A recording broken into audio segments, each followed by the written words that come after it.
c'était de faire un partenariat avec la commune de Blény. Elle nous cédait gratuitement une partie de l'ensemble immobilier de la caserne de Sèvres et nous la transformions, cette partie, en 9 logements sociaux, 9 logements publics. Intervenir dans une structure telle que la Défense nationale l'a construite, c'est-à-dire avec un excès de béton, c'est pas évident. Il a fallu respecter la trame de construction du bâtiment et organiser les logements autour de celle-ci.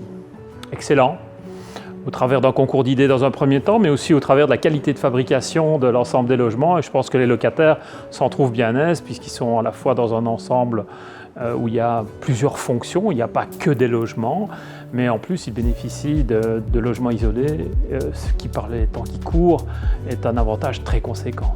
Alors, la sélection évidemment passe par une procédure de concours, un concours d'idées dans un premier temps, et on avait toute une série de cotations liées à non seulement la partie architecturale, la partie performance, la partie financière, et sur base de ça, le jury a établi toute une série de critères qui nous ont permis de pouvoir remporter le projet. Mon approche n'est pas différente du tout, que du contraire. On a profité de notre expérience en logement, je dirais, privé, pour le mettre à profit d'un projet pour un logement social, et on part du principe qu'il ne devrait normalement pas y avoir de distinction.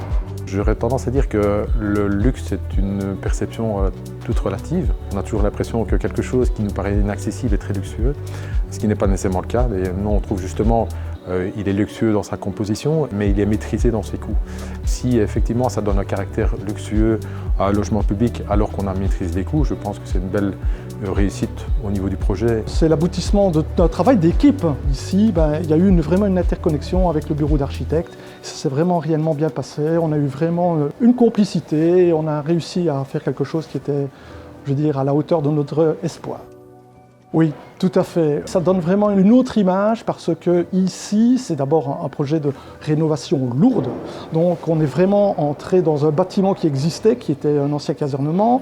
Et puis on en a vraiment tiré une partie historique que vous pouvez voir ici, puisqu'on a gardé quand même les poutres et les colonnes qui étaient existantes. Donc les éléments apparents en béton sont vraiment les éléments de base. Et puis on a réussi vraiment à mettre des logements dans ce casernement qui était austère au départ et qui est devenu quelque chose de vraiment agréable à vivre. C'était super beau, quoi. J'ai flashé, quoi. Quand j'ai vu le logement, j'étais juste époustouflée. J'estime avoir de la chance d'être dans ce logement parce qu'il est vraiment magnifique. Je souhaite vraiment que tous les nouveaux logements se fassent de cette façon parce que je m'y sens vraiment, vraiment bien. Je n'ai pas l'impression d'être dans un logement social, il est sublime. Je reçois des personnes, on me dit « mais non, ça c'est pas un logement social, tu me mens ». C'est lumineux, c'est gras, économie de chauffage, le top, quoi. L'appartement, il est vraiment lumineux de partout, mais je ne ressens pas non plus la chaleur qui rentre. Il fait frais quand il fait chaud dehors et il fait chaud quand il fait froid dehors.